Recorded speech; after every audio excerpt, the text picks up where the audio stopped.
All right, guys, next order of business is two different things to think about. Number one, as you start to get money and build your wealth, um, you want to think about something that comes for us every single year, which is taxes. Um, as I continue to say, the average person has to, and really even not the average person, has to attack building wealth from multiple angles. You're not going to just work an average job and work your way into wealth. You need to work, and then on the back end, you need to adjust your living expenses. You need to adjust what you spend money on, or at least be careful of it. And you need to think about taxes because that's another way that you can kind of overspend and mess up your savings. So what I mean by that is become a working expert, sort of, if you can, on taxes and what you're being charged for and why. And this topic within itself is a course, um, and we will cover that. But essentially, things that you're buying for your DJing and music can be a write-off as a sole proprietor.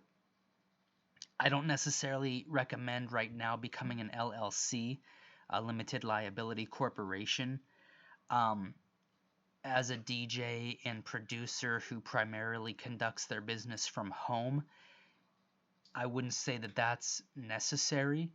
But as a sole proprietor, you can have a business in your own legal name. So, whatever your first and last name is, you can have your business as a sole proprietor. Your business name is your legal name, and you can write off every single thing that you buy from a laptop, headphones, DJ controller, mileage on your car, for the business, of course, um, lunch meetings, anything that you buy, plugins, Ableton, FL Studio, all of this stuff can be a write off because you actually are trying to launch a small business. So, think about taxes, think about write-offs, think about mileage, think about oil changes, lunches, think about anything that you can write off. And I would do that. Don't let your expenses for your $1,000 DJ controller end there.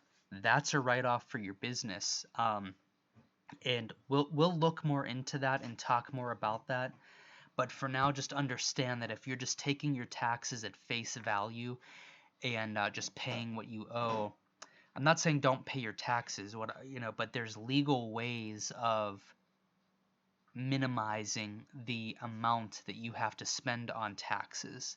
Um, TurboTax is a simple way to attack that immediately, because they will run as you advance in their levels. They will run different reports based on the information that you give them to see where they can save you money. I'd be careful about getting an accountant right away, especially if you're still small time, because sometimes you can pay more for an accountant to tell you that they can't save you money than you actually would for yourself. But like everything, guys, everything in life is a learning experience, and you're just going to have to balance that hat that you decide to put on. Um, just like music versus becoming a graphic designer, the goal of this academy is not for you to become a graphic designer that's a tax expert. It's to have you make music and achieve your goals and dreams in the most comfortable way while setting up a life for yourself that builds wealth. Um, Ignoring any of these steps can hinder that.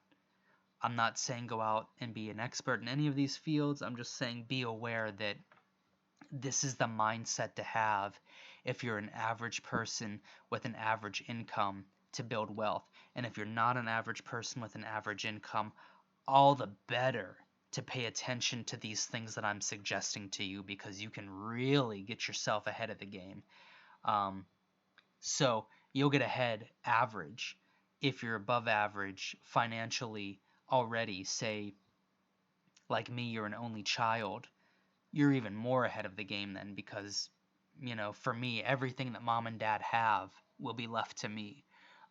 It doesn't mean that if that's not your case that you're screwed. I'm not saying that. I'm just saying understand that it's not just about getting a high paid job. It's about what taxes are you paying and why. But it's also about understanding, look, I appreciate it, Mikey. I've explored this as much as I can for this year. It is what it is for this year. Because at some point you need to actually make music and not become an expert in Photoshop for graphic design, and not become an expert filmmaker for your videos, and not become an expert in taxes. Um, you know, understand that this is the beginning of like a 10, 20, 30-year journey. And sure, maybe you lost 100 or 200 or $1,000 this year in taxes because you just didn't have the resources to explore that as much as you wanted to. But also because you explored it somewhat, you learn that you can write off your DJ gear this year. Or you learn that you did save $300 this year that you otherwise would not have had. So understand that moving forward and just begin the scratching of the surface of tax breaks. Like I said, you can do it on TurboTax. You can read books on this. I am going to design a course around this. But for now, I don't want to overwhelm you. Just scratch the surface. It can be as simple as going to your local library. Go to Nugget there since I just mentioned that. Be careful about Google. I'm not saying Google is bad, but we're in a generation where we search on Google. The problem with Google and a lot of things online is that there's money to be made online through advertising.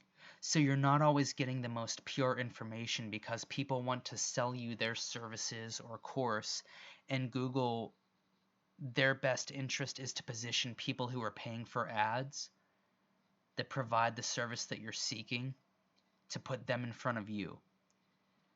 A university library is unbelievably valuable. Go to your local university, go to their library. These are where scholarly texts are for free.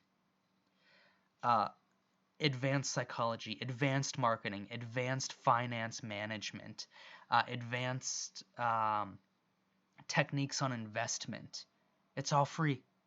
And there's no uh, um, conflict of interest like there is when you see an ad on Facebook or Google. So just understand that. A lot of the old school stuff like libraries, local library, university libraries are oftentimes overlooked. And if you're not spending a couple afternoons there, if not more, out of a year, you're really shortchanging yourself if you really do seek to live an above average life. And it's free. So start there. And by starting there, I would fully expect to fall down a very deep rabbit hole. So be careful with that. Manage your time. It's very easy to get addicted to information, and that can be a fun addiction. But don't forget why you originally got this info and what you originally set out to do.